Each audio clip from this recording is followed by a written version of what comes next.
Welcome to the Slop Farm. Enjoy the video. You begin by locking down the essentials. Choose flexible dates and add nearby airports to widen options. Open Google Flights in incognito mode because cookies can sometimes nudge prices higher. This removes bias. Next, enter your origin and set a broad date range. 3 days either side works well.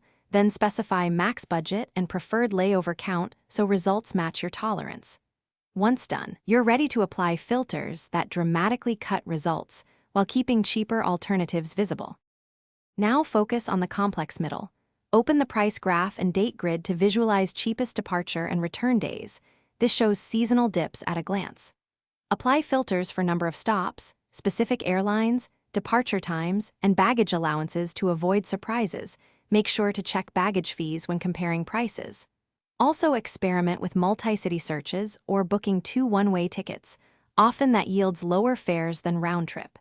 As you refine, watch total journey time versus savings and prioritize value. Finish by confirming and completing the booking directly with the airline when possible. This preserves better customer service and clearer change policies. Set a Google Flights alert to monitor price drops for 48 to 72 hours. If a meaningful drop appears, rebook if savings exceed change fees. If a fare vanishes or shows errors, clear your browser cache, switch to incognito, or use another device before retrying. One troubleshooting tip. If options still look wrong, remove filters and rebuild the search step by step to isolate the issue. Thanks for watching. Consider subscribing if we helped you today.